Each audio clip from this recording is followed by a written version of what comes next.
So, just as a little update, this is now 2 weeks in, I think, without antibiotics still. However, I've got them today. So, as you can see, I kind of missed a couple of days, so it's reverted back to being just as bad. And then on this side, it is, well, it got a lot smaller and it's just gotten a little bit bigger. So, hopefully, if I now start the antibiotics and keep doing everything that I've been doing, then hopefully it will go down and it will improve. But I got a little bit lazy and that is my own fault. So I don't have the case because my dad had to post them to me because I don't live with him. And he lives literally just around the corner from my doctor's, and because of quarantine, just thought it was easier to post.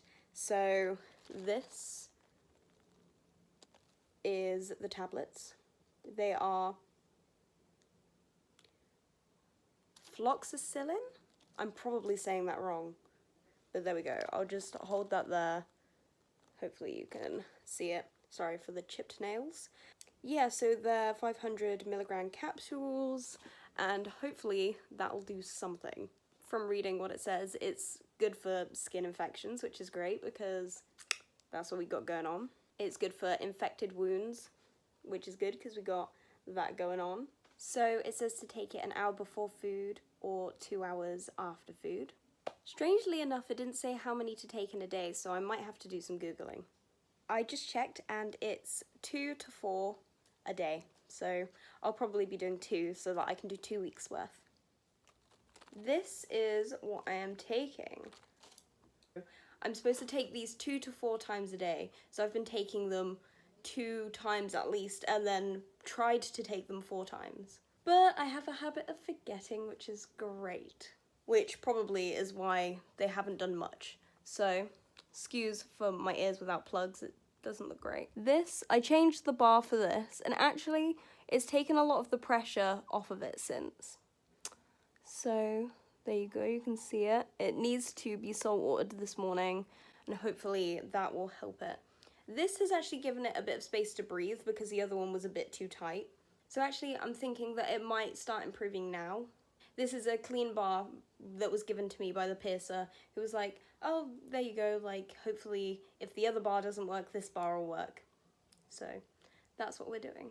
On this ear, as you can see, there is still a little bit of a bump. I don't know if you can tell. It's very tiny now. It's all good. The back is still fine.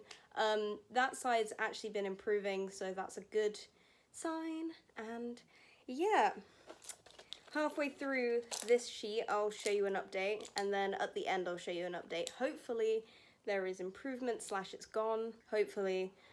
At this point, I've not got that much hope for it, but who knows.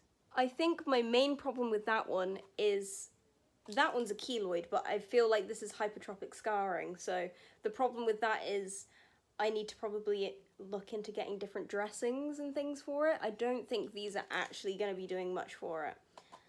So we'll see though. It might make a difference. I'm not 100% sure like what to do at this point. I'll keep you updated. Maybe have to go to the doctors again. Who knows? Maybe we'll have to take it out. Bit of a disaster if that's the case, but I mean, I'm just hoping it's going to go back to normal no matter what. The main aim is I just want my ear to be normal. Oh, please, please let it work. Oh my god, I just need it to work. I'm just tired of having an ear that is so destroyed on one side. Like this ear, this is healing reasonably nicely. It's getting smaller, which is great. That bump, it's a keloid that I trust that it will go as long as I manage it. And then this split, so I've got a weird hole on that side and a weird swollen piercing on the other side, and I've got other piercing issues on that side. It's just problematic. Sorry for complaining. Yeah, see you in a few days' time. So, I'm not gonna lie, I have left it quite a long time between the last video and shooting this. And the reason for that is there wasn't much change. As you can see on this side, it's no longer angry, but the only problem is it did not go down. So I'm going to talk in a bit about what's happening next. On the other side, you can see that it's gone down quite a lot, but there's still a bit of a bump. And I feel okay with that. Hopefully it will just keep going down the more I take care of it. Overall, I found that the antibiotics helped a little bit, but realistically, I think at this point it's going to take a bit more. I've been taking care of them and they seem to be in the same place now that they were when I first began, so that was a really, really pointless journey.